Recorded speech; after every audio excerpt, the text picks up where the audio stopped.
प्रस्तुत है पंडित सुदर्शन जी की कहानी हार की जीत।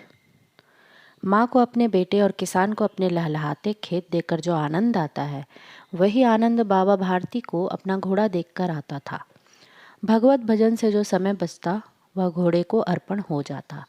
वह घोड़ा बड़ा सुंदर था, बड़ा बलवान। उसके जोड़ का घोड़ा सारे इलाके में न था। बाबा भारती उसे सुल्तान कहकर पुकारते।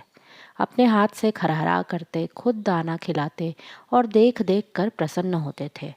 उन्होंने रुपया, माल, असबाब, जमीन आदि अपना सब कुछ छोड़ दिया था। यहाँ तक कि उन्हें नगर के जीवन से भी घृणा थी। अब गांव से बाहर एक छोटे से मंदिर में रहते और भगवान का भजन करते थे। मैं सुल्तान के बिना नहीं रह सकूंगा, उन्हें ऐसी भ्रांति सी हो गई थी। वे उसकी चाल पर लट्टू थे। कहते, ऐसे चलता है जैसे मोर घटा को देखकर नाच रहा हो। जब तक संध्या समय सुल्तान पर चढ़कर 8-10 मील का चक्कर न लगा लेते, उन्हें चैन न आता। खड़क सिंह उस इलाके का प्रसिद्ध डाकू था। लोग उसका नाम सुनकर कांपते थे। होते होते सुल्तान की कीर्ति उसके कानों तक भी पहुंची। उसका हृदय उसे देखने के लिए अधीर हो उठा। वह एक दिन दोपहर के समय बाबा भारती के पास पहुंचा और नमस्कार करके बैठ गया। बाबा भारती ने पूछा, खड़क सिंह, क्या हाल है?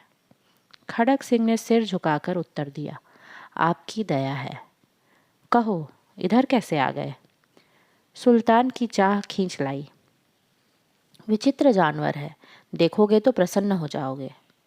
मैंने भी बड़ी प्रशंसा सुनी है। उसकी चाल तुम्हारा मन मोह लेगी। कहते हैं देखने में भी बहुत सुंदर है। क्या कहना, जो उसे एक बार देख लेता है, उसके हृदय पर उसकी छवि अंकित हो जाती है। बहुत दिनों से अभिलाषा थी, आज उपस्थित हो सका हूँ। बाबा भारती और खड़क सिंह अस्तबल में पहुंचे। बाबा ने घोड़ा दिखाया घमंड से। खड़क सिंह ने देखा आश्चर्य से।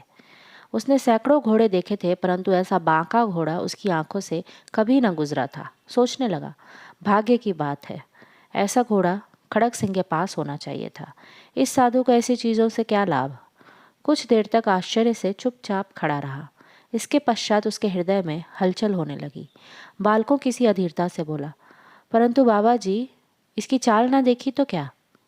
दूसरे के मुख से सुनने के लिए उनका हृदय अधीर हो गया। घोड़े को खोलकर बाहर गए। घोड़ा वायु वेग से उड़ने लगा। उसकी चाल को देखकर खड़क सिंह के हृदय पर सांप लौट गया। वह डाकू था और जो वस्तु उसे पसंद आ जाए उस पर वह अपना अधिकार समझता था। उसके पास बाहुबल था और आदमी भी। जाते जाते उसने कहा, बाबा जी, मैं यह घोड़ा आपके पास ना रहने दूंगा। बाबा भारती डर गए। अब उन्हें रात को नींद ना आती। सारी रात अस्तबल की रखवाली में कटने लगी। प्रति क्षण खड़क सिंह का भय लगा रहता, परंतु कई मास बीत गए और वह न आया। यहाँ तक कि बाबा भारती कुछ असावधान हो गए और इस भय को स्वप्न के भय की नाई मिथ्या समझने लगे। संध्या का समय था। बाबा भारती सुल्तान की पीठ पर सवार होकर घूमने जा रहे थे। इस समय उनकी आंखों में चमक थी, मुख पर प्रसन्नता। कभी घोड़े के शरीर को देखते, कभी उसके रंग को, और मन में फूले न समाते थे। सहसा एक ओर से आवाज आई, ओ बाबा, इस कंगले की सुनते जाना। आवाज में करुणा थी। बाबा ने घोड़े को रोक लिया। देखा, एक अपाहिज वृक्ष की छाया में पड़ा कराह रहा है। बोले, क्यों, तुम्हें क्या कष्ट है? अपाहिज ने हाथ जोड़कर कहा, बाबा, मैं दुखियारा हूँ, मुझ पर दया करो। रामावाला यहाँ से 3 मील है, मुझे वहाँ जाना है। घोड़े पर चढ़ा लो, परमात्मा भला करेगा। वहाँ तुम्हारा कौन है? दुर्गादत्त वैद्य का नाम आपने सुना होगा, मैं उनका सौतेला भाई हूँ। बाबा भारती ने घोड़े से उतरकर अपाहिज को घोड़े पर सवार किया और स्वयं उसकी लगाम पकड़कर धीरे धीरे चलने लगे। सहसा उन्हें एक झटका सा लगा और लगाम हाथ से छूट गई। उनके आश्चर्य का ठिकाना ना रहा जब उन्होंने देखा कि अपाहिज घोड़े की पीठ पर तन कर बैठा है और घोड़े को दौड़ाए लिए जा रहा है। उनके मुख से भय, विस्मय और निराशा से मिली हुई चीख निकल गई। वह अपाहिज डाकू खड़क सिंह था। बाबा भारती कुछ देर तक चुप खड़े रहे और कुछ समय पश्चात कुछ निश्चय करके पूरे बल से चिल्लाकर बोले, जरा ठहर जाओ।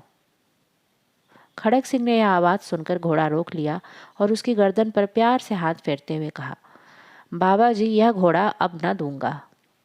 परंतु एक बात सुनते जाओ। खड़क सिंह ठहर गया।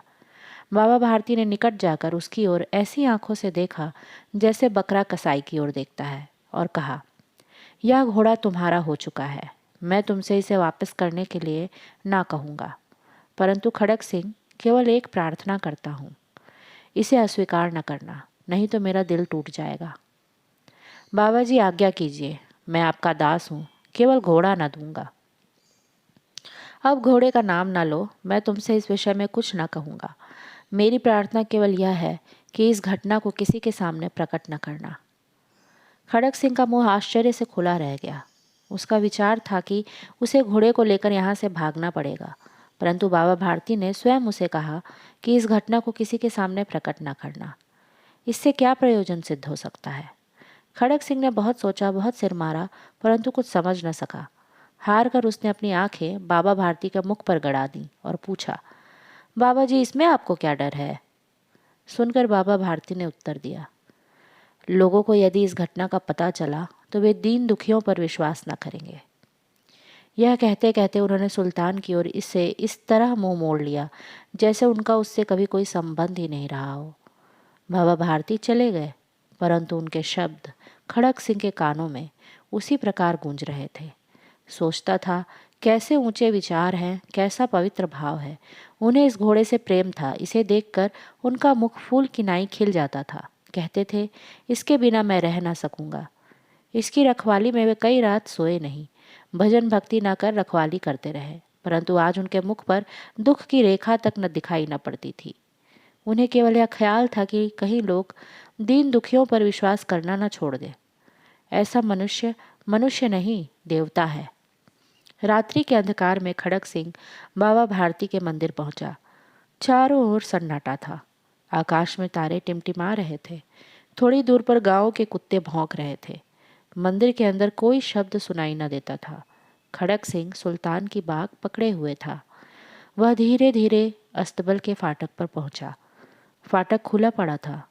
किसी समय वहां बाबा भारती स्वयं लाठी लेकर पहरा देते थे, परंतु आज उन्हें किसी चोरी, किसी डाके का भय न था। खड़क सिंह ने आगे बढ़कर सुल्तान को उसके स्थान पर बांध दिया और बाहर निकलकर सावधानी से फाटक बंद कर दिया। इस समय उसकी आंखों में नेकी के आंसू थे। रात्रि का तीसरा पहर बीत चुका था। चौथा पहर आरंभ होते ही बाबा भारती ने अपनी कुटिया से बाहर निकलकर ठंडे जल से स्नान किया। उसके पश्चात इस प्रकार जैसे कोई स्वप्न में चल रहा हो, उनके पांव अस्तबल की ओर बढ़े, परंतु फाटक पर पहुंचकर उनको अपनी भूल प्रतीत हुई। साथ ही घोर निराशा ने पांव को मन मन भर कर भारी कर दिया। वे वहीं रुक गए। घोड़े ने अपने स्वामी के पांवों की चाप को पहचान लिया और जोर से हिनहिनाया। अब बाबा भारती आश्चर्य और प्रसन्नता से दौड़ते हुए अंदर घुसे और अपने प्यारे घोड़े के गले से लिपटकर इस प्रकार रोने लगे मानो कोई पिता बहुत दिन से बिछड़े हुए पुत्र से मिल रहा हो। बार बार उसकी पीठ पर हाथ फेरते, बार बार उसके मुंह पर थपकियां देते। फिर वे संतोष से बोले, अब कोई दीन दुखियों से मुंह ना मोड़ेगा। कहानी यहीं समाप्त हुई। धन्यवाद।